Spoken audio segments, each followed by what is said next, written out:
ഇന്ന് നല്ലൊരു വാഴപ്പൂവ് കിട്ടിയിട്ടുണ്ട് കേട്ടോ. അപ്പോൾ അതിൻ്റെ തോരൻ വയ്ക്കുകയാണ്. അതിൻ്റെ ഇതളുകളൊക്കെ മാറ്റിയിട്ട് ഈ പൂവെടുക്കാം. എന്നിട്ട് ഇതിൻ്റെ ഗ്ലാസ് പോലെ ഇരിക്കുന്ന ഭാഗമുണ്ട്, അതിൻ്റെ പൂമ്പൊടി, ഇത് രണ്ടും എടുത്ത് മാറ്റിയിട്ട് ബാക്കിയുള്ളതൊക്കെ നന്നായിട്ടൊന്ന് കഴുകിയിട്ട് ചെറുതായിട്ട് അരിഞ്ഞെടുക്കണം. അവസാനമായിട്ട് ഈ കൂമ്പ് പോലത്തെ ഒരു ഭാഗമുണ്ട്, അത് മൊത്തമായിട്ട് ഇങ്ങനെ ചെറുതായിട്ട് അരിഞ്ഞെടുക്കാം.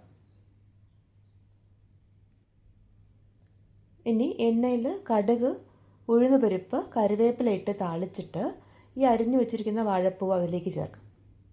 ആവശ്യത്തിനുള്ള ഉപ്പും 2 ടേബിൾ സ്പൂൺ വെള്ളം മതിയെ, പെട്ടെന്ന് ഇത് വേവും. എന്നിട്ട് ഫ്ലെയിം സിമ്പിളാക്കിയിട്ട് അടച്ച് വയ്ക്കാം. ഇനി അരപ്പ് തയ്യാറാക്കാൻ തേങ്ങ ചിരകിയതിലേക്ക് 2 പച്ചമുളക്, 1 അല്ലി വെളുത്തുള്ളി, 1 ചുവന്ന ഉള്ളി, ജീരകം, ഒരല്പം മഞ്ഞൾപ്പൊടി ചേർത്തിട്ട് ചതച്ചെടുക്കാം. ഇത് ഈ വാഴപ്പൂവിലേക്ക് നടുവിലേക്ക് വെച്ചിട്ട് എല്ലാം കൂടെ ഒന്ന് തട്ടിപ്പൊത്തി വയ്ക്കാം. ഒരു 2 മിനിറ്റ് വീണ്ടും ഫ്ലെയിം സിമ്മിലാക്കിയിട്ട് അടച്ച് വെച്ചിട്ട് അവസാനം എല്ലാം കൂടെ ഒന്ന് മിക്സ് ആക്കി എടുക്കാം. വാഴപ്പൂവ് പെട്ടെന്ന് വേവുന്നതാണ് കേട്ടോ, അതുകൊണ്ട് ഫ്ലെയിം സിമ്മിൽ വെച്ചാൽ മതി. അങ്ങനെ നമ്മുടെ വാഴപ്പൂവ് തോരൻ തയ്യാറായി.